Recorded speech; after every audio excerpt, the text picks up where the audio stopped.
Finally, Yemi Osibanjo, the Vice President of Nigeria, came visiting Bola Ahmed Tinubu to apologize.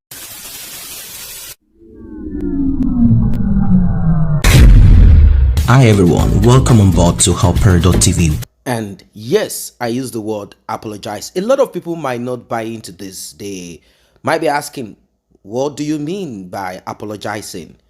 Why is he apologizing? Is there any sin, offense that he committed?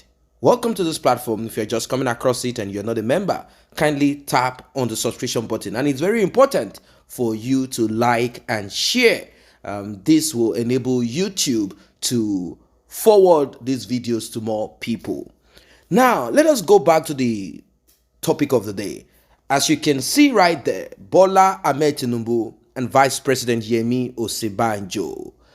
Osibanjo left Aso Villa, came visiting Bola Ahmed Tinubu. Why is this? Now, let us go a little bit back before the present.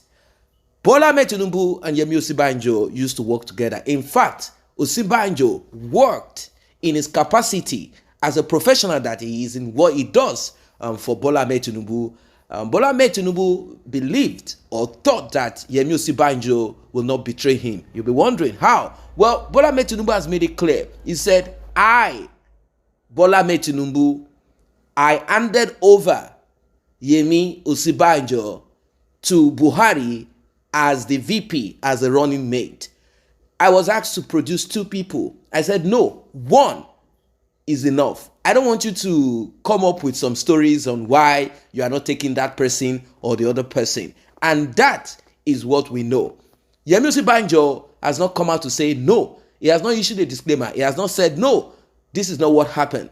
But how come is it that this same Bola Ahmed Tinubu, who would have been vice president to the present president of Nigeria, Buhari, how come he handed over Yemi? Yes, because Yemi is a Christian. And at that time, the Senate President, Bukola Saraki, being a Muslim, said, no, we cannot have Muslim president, Muslim vice president, and Muslim Senate President. And that is what gave birth and gave opportunity to the Vice President, Yemi Osibanjo. Now, one would wonder, why would Yemi Osibanjo, knowing fully well that someone stepped down or someone handed him over to become vice president, why would he want to contest against that person in that party?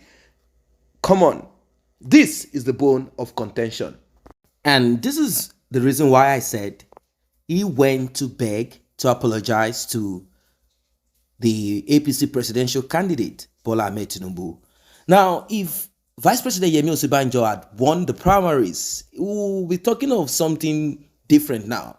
Probably Bola Ahmed Tinubu will continue talking about how he was betrayed. Probably he might retire. This might weaken him even more. He was under pressure. I mean, come on. After he won the primary, he knew what was going to happen. People said Bola Ahmed Tinubu was weighing on himself. He was this, he was that. That is pressure. In fact, all of his health dropped at that time because he knew that the game is from within and from outside. He knew that he had enemies everywhere.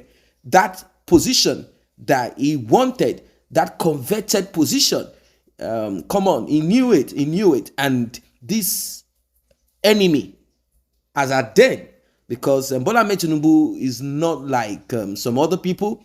I'm not trying to make, from what we've seen, it's not like some people who make sure that they finish you after they've forgiven you publicly. You know, that kind of thing. I'm not saying Bola Ahmed Tinubu cannot be vindictive, but they said it's not like Obasanjo. But now let us go to what is on ground. Osibanjo knows that his time has come to an end. But Bola Ahmed Tinubu, who knows, might give him a position. But that high level of betrayal, you know, it is not, this is much more personal to Bola Ahmed Tinubu. Someone that had nothing to do with presidency. He said it himself. He said he was in his office at night in Abuja working on a case. He had to go to the court to scream and shout to defend someone. He was building up that case and he got a call at the middle of the night around 3 a.m. And that day, he said he packed his black and white, his uniform, his clothes, his lawyer's regalia. He packed up everything packed up that case, transferred it to someone else because he knows that his life is going to turn around. Now, if someone did that, of course, some people might say, what do you mean? He has a right. Let us say Bola Tinubu is a bad person, he's not the right person, he's a sick person.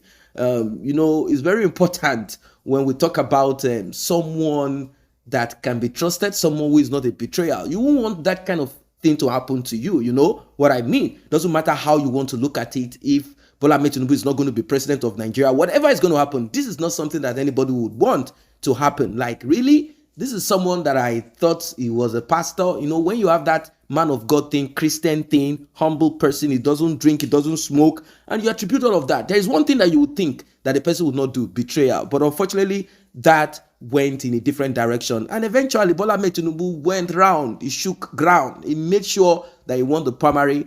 And the final will be for him to push to become president of Nigeria. Now, Osibanjo knows fully well that Bola Tinubu might end up becoming president of Nigeria. And if he does become president of Nigeria, I think he now decided to listen to his own wife, because that APC primary, his wife did not come. Did she stay at home to pray on the mountain somewhere, supplication, prayers? Or it is simple. Look, man, you didn't deserve this position. You might have been destined for it, but someone took you there. Do not match the highs, kick the legs of this person that put you there. Leave Tinubu. We have done our own. You are vice president. What else do you want? Can you run this politics, this dirty politics? Can you do this thing? Leave Tinubu alone. Maybe he didn't listen. And the wife decided not to come there. And you know what it is? Now, he has kind of looked at it. Maybe RCCG pastor Adeboye advised him and say it's better you go meet him and apologize and let there be peace, because if this man becomes president of Nigeria, you know, and there is a lot that he can do. And he decided to go there. He didn't spend much time, just 3 to 4, 5 minutes. He went in there to speak, not as a friend anymore. It would have been different back in those days if they didn't have all of this problem between them. He went in there now as official. Let me just go in that capacity, speak to him, and hopefully at a later time we settle the rift between us. Well, that is what it is. There are different kind of people in this world, different opinions too attached to all of this. It might feel like, why not? I have tasted the seat as vice president. Who is Bola Tinubu? Hasn't he acquired a lot in Lagos, all over? What else does he want? Me, I want to make things right. In fact, he might even say that God told him, or some prophet pastors in their church told him. It could even be any of these things. This is how it works, particularly if you want something and someone comes to tell you that God told him. You might not even want to confirm if God told the person, even if it's someone that you didn't believe before, because you want it. You want it. He wanted to be president of Nigeria. He wanted to make a change. In fact, he must have spoken with Buhari, and Buhari might be like, you know what? Let us use one stone to kill two birds. Let us create rancor. Let us create tension amongst those people.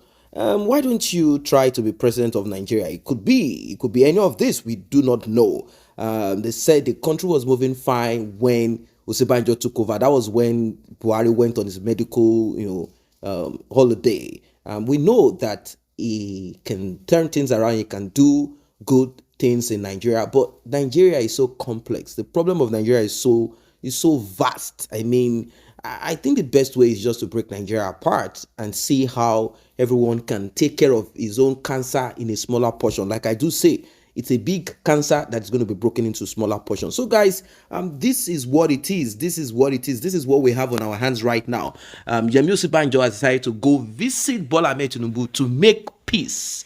To kind of officially and say thank you for helping me to be vice president, even though I messed up and I tried to embarrass you. I tried to steal that post that you have been aiming for. A lot of people stood down for vice president. A lot of people stood down for Bola Tinubu, but the only person that decided to go all the way to challenge him is no other than Yemi Osibanjo. It's so terrible. It's so sad that happened. Notwithstanding how anybody wants to see it. Nobody wants that kind of thing to happen to them. It's so sad. It's so sad that they both ended it that way. Well, that is what men do.